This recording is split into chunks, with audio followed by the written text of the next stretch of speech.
आपका कलेक्टर कैसा हो? पूजा खेड़कर जैसा हो?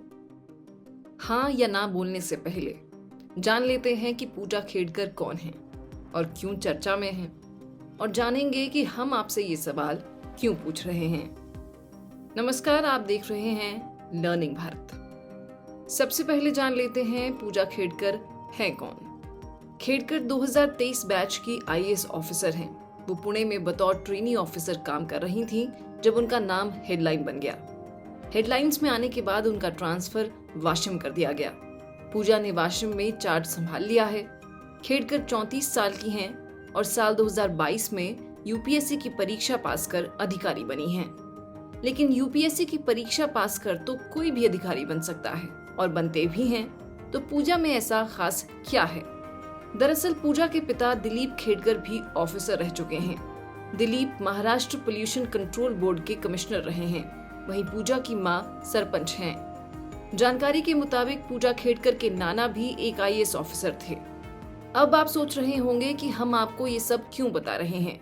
तो ऐसा इसलिए क्योंकि बताया जा रहा है कि पूजा ने ओबीसी कैटेगरी में ये परीक्षा पास की है। साथ ही आंखों में किसी समस्या के चलते और मेंटल इलनेस के चलते पूजा ने मल्टी डिसेबिलिटी कैटेगरी का भी लाभ लिया है।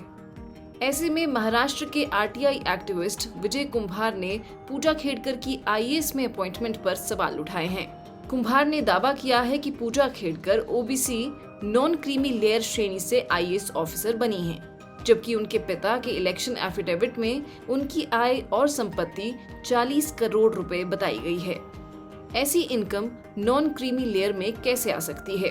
बता दें कि ओबीसी नॉन क्रीमी लेयर वाले वो उम्मीदवार होते हैं जिनके माता पिता की वार्षिक आय 8 लाख रुपए से कम होती है।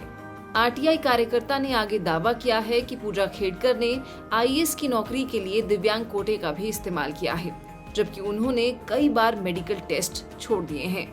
क्रीमी लेयर से होना और मेडिकल टेस्ट में ना जाना, फिर भी आईएएस बन जाना, ये सवाल खड़े करता है देश के सबसे बड़े कमीशन पर। ये तो रही एग्जाम की बात। इसके अलावा खेड़कर अपने रवैये को लेकर भी चर्चा में बनी हुई है। यही वो कारण था जिससे पूजा सुर्खियों में आई। दरअसल पूजा पर पुणे में बतौर ट्रेनी आईएएस ऑफिसर रहते हुए अधिकारों के दुरुपयोग का आरोप लगा है।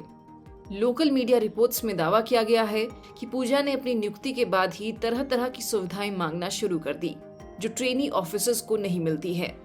इतना ही नहीं, पूजा ने अपनी निजी ऑडी पर लाल नीली बत्ती लगा दी।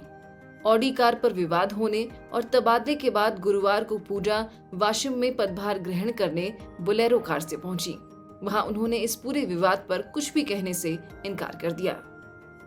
अब आप बताइए, आपका कलेक्टर कैसा हो?